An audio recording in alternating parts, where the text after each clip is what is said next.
KPB, kami bawa Jebat, kami bawa Syarnas ke studio. Baik, berpisah jangan sampai anak terpisah. Mari kita mulakan perbincangan kita. Assalamualaikum warahmatullahi wabarakatuh. Pada hari ini, kumpulan kami akan membincangkan tentang satu kajian terhadap perbezaan komunikasi antara lelaki dan wanita dalam rancangan televisyen iaitu Wanita Hari Ini dengan topik Berpisah Jangan Sampai Anak Terpisah. Bahan yang diambil oleh kumpulan kami adalah hasil temu bual daripada rancangan Wanita Hari Ini menerusi televisyen iaitu saluran TV3. Informan yang dipilih adalah seramai 5 orang iaitu 3 lelaki dan 2 orang perempuan. Seperti yang kita ketahui, Wanita Hari Ini merupakan satu program televisyen yang menjemput artis-artis, pakar-pakar motivasi, pakar perubatan, ustaz atau ustazah dan lain-lain untuk menyampaikan sebarang perkongsian mengenai tajuk-tajuk yang ingin dibincangkan. Pada kali ini, Wanita Hari Ini telah menjemput pelakon Syarnas Ahmad dan bekas isterinya iaitu Nur Nabila serta perunding motivasi turut dijemput iaitu Encik Saiful Bahri Othman. Dalam wawancara Wanita Hari Ini pada 30 Oktober 2020 ini, pengacaranya adalah Fahrin Ahmad dan Uyaina Arsyad. Kami memilih bahan ini kerana ianya bersesuaian dengan objektif kajian kami, iaitu mengkaji kekerapan percampuran kod antara lelaki dan wanita serta mengenal pasti perbezaan cara komunikasi oleh lelaki dan wanita menurut Robin Lakoff. Maka sampel atau informan yang telah dipilih oleh kumpulan kami adalah bertepatan dengan objektif kumpulan kami iaitu melibatkan kedua-dua gender. Kami telah menggunakan kaedah transkripsi untuk melihat dengan jelas percampuran kod dan cara komunikasi menurut Robin Lakoff antara lelaki dan wanita. Objektif kajian. Kajian ini bertujuan untuk melihat penggunaan bahasa antara lelaki dan wanita. Terdapat 2 objektif kajian secara khusus. Yang pertama, mengkaji jumlah kekerapan pencampuran kod antara lelaki dan wanita menerusi rancangan Wanita Hari Ini. Yang kedua, mengenal pasti perbezaan cara komunikasi oleh lelaki dan wanita mengikut Robin Lakoff 1975 dalam rancangan Wanita Hari Ini. Hipotesis kajian. Pengkaji menggunakan hipotesis null dalam kajian ini. Terdapat 2 hipotesis kajian iaitu yang pertama, tiada kesan kelompok ke atas jumlah kekerapan pencampuran kod antara lelaki dan wanita. Yang kedua, tiada kesan kelompok ke atas cara komunikasi oleh lelaki dan wanita. Kedua-dua hipotesis ini merupakan andaian sebelum membuat kajian, iaitu tiada perbezaan antara lelaki dan wanita dari segi jumlah kekerapan dan cara komunikasi. Metodologi kajian. Kajian ini menggunakan 5 orang informan iaitu 3 orang lelaki dan 2 orang perempuan. Kelima-lima informan ini merupakan seorang yang berbangsa Melayu dan menggunakan bahasa Melayu sebagai bahasa utama. Terdapat 2 orang informan yang merupakan pengacara program Temu Bual Wanita Hari Ini WHI iaitu Fahrin Ahmad dan Uyaina Arsyad. Tetamu jemputan pula ialah Encik Saiful Bahri sebagai perunding motivasi serta Nur Nabila dan Syarnas Ahmad yang merupakan selebriti dan pelakon tanah air. Pengkaji telah membuat transkripsi daripada video temu bual tersebut bagi memudahkan pengumpulan data.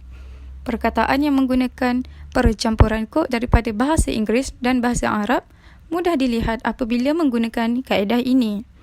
Cara komunikasi juga dapat dibuktikan melalui dialog yang telah ditranskripsikan dan diletakkan dalam dapatan kajian.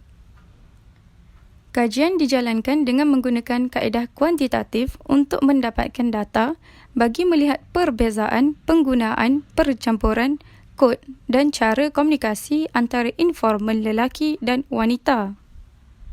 Pengkaji mencari nilai kekerapan dan peratusan bagi kedua-dua objektif tersebut untuk mendapatkan hasil yang tepat bagi membincangkan inference. Dapatan kajian dan perbincangan. Untuk objektif 1, pengkaji melihat kekerapan penggunaan pencampuran kod antara lelaki dan wanita dalam rancangan wanita hari ini.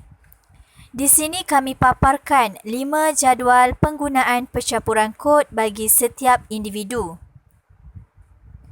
Data yang diperoleh telah diasingkan bagi setiap individu. Kemudian, daripada data tersebut, kami telah hasilkan 2 lagi jadual lain, iaitu jadual 6 merujuk kepada kekerapan penggunaan pencampuran kod bagi wanita dan jadual 7 kekerapan penggunaan pencampuran kod bagi lelaki. Seterusnya, pengkaji telah mencipta satu formula untuk mendapatkan peratusan kekerapan pencampuran kod bagi setiap gender.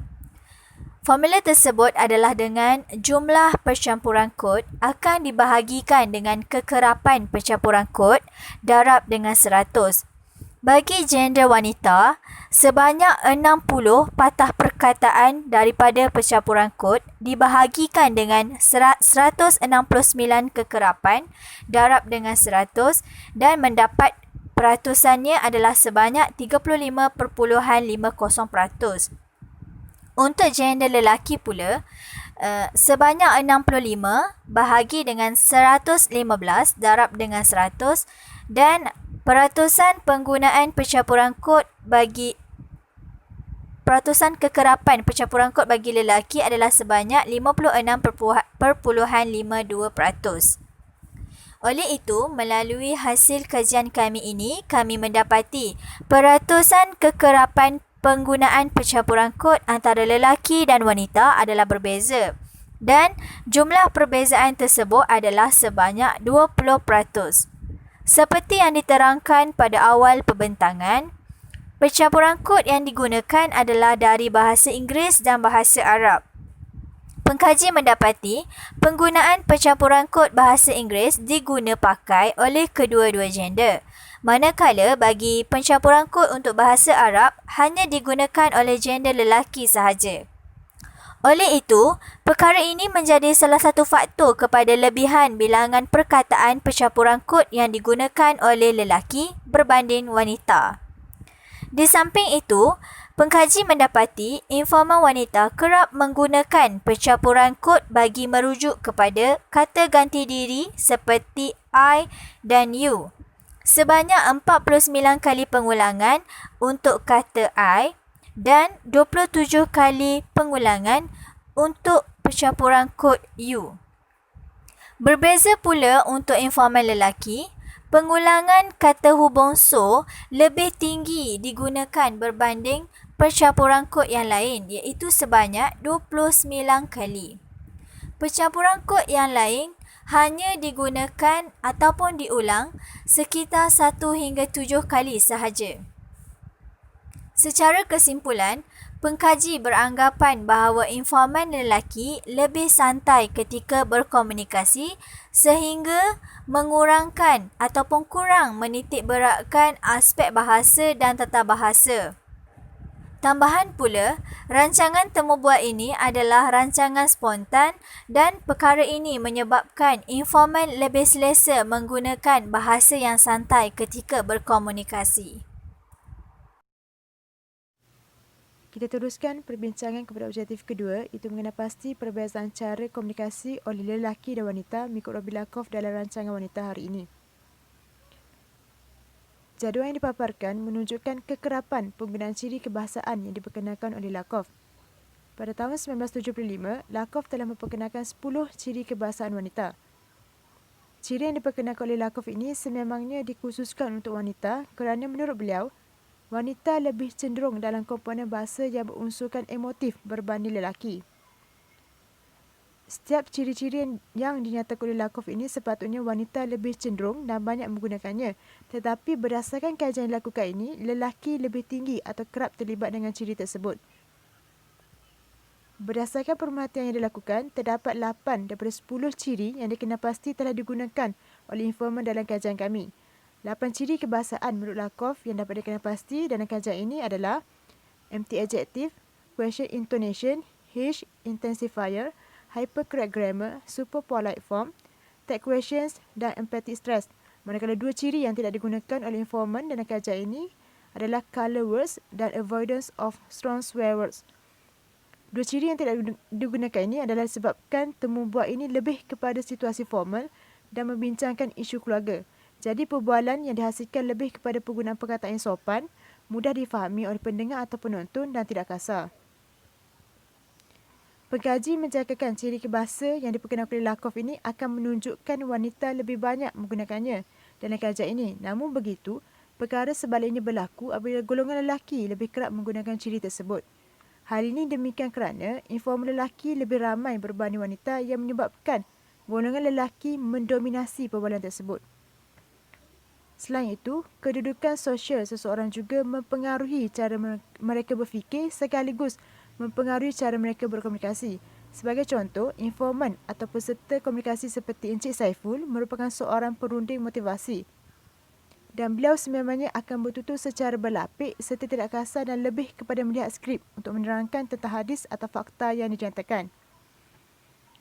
Jadi, golongan lelaki yang mendominasi kekerapan penggunaan ciri Lakoff ini sememangnya banyak dipengaruhi oleh Encik Saiful. Jadual yang seterusnya menunjukkan peratusan penggunaan ciri Lakoff mengikut jantina. Peratusan ini dikira mengikut jantina bagi melihat peratusan setiap ciri yang dapat dikenal pasti bagi golongan lelaki dan wanita. Berdasarkan pengiraan yang dilakukan, pengkaji mendapati golongan lelaki dan wanita banyak menggunakan ciri hypercorrect grammar berbanding ciri-ciri lain. Peratusan penggunaan ciri tersebut bagi golongan lelaki adalah sebanyak 29.03%, manakala wanita sebanyak 31.25%. Hal ini jelas menunjukkan bahawa rancangan temu bual ini lebih banyak terlibat dengan ciri hypercorrect grammar bagi kedua-dua jantina. Hypercorrect grammar merupakan ciri yang menunjukkan informan menggunakan bentuk bahasa baku ketika mengucapkan sesuatu sama ada menanyakan soalan atau menjawab soalan. Hal ini disebabkan konteks rancangan temu bual yang dikaji ini bersifat formal dan dipertontonkan kepada khalayak ramai. Secara kesimpulannya, bagi objektif kedua, dapatan ini telah menguatkan hipotesis kajian menyatakan tiada kesan kelompok ke atas cara komunikasi antara lelaki dan wanita. Merujuk kepada data yang telah dibuat, kekerapan penggunaan bagi 7 ciri-ciri bahasa tersebut menunjukkan lelaki lebih kerap dan tinggi menggunakannya berbanding wanita, manakala terdapat satu ciri yang digunakan oleh wanita tetapi lelaki tidak menggunakannya.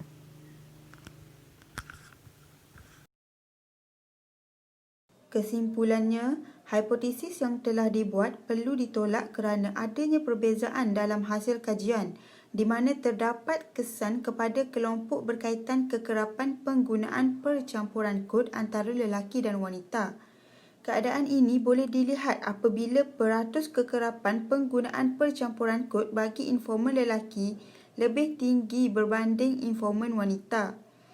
Hipotesis juga perlu ditolak kerana hasil kajian mendapati bahawa cara komunikasi lelaki dan wanita adalah berbeza melalui kajian yang diperkenalkan oleh Robin Lakoff pada tahun 1975. Hal ini demikian kerana terdapat beberapa ciri yang dikatakan oleh Lakoff bahawa perempuan lebih kerap menggunakan ciri tersebut semasa berkomunikasi. Namun, kajian kami mendapati bahawa lelaki lebih kerap menggunakan satu-satu ciri tersebut semasa berkomunikasi. Namun, seperti yang telah dibincangkan dalam kajian kami, keadaan ini telah berlaku disebabkan oleh jumlah informan lelaki melebihi jumlah informan wanita. Terima kasih kami ucapkan kepada Nabila, kepada Cik Saiful dan juga kepada Syarnas Ahmad yang sudi berkongsi dan dijadikan iktibar kepada ramai orang di luar sana. Apa yang penting, jangan ego dan fikirkan kesejahteraan anak itu. Ingat, berpisah jangan sampai anak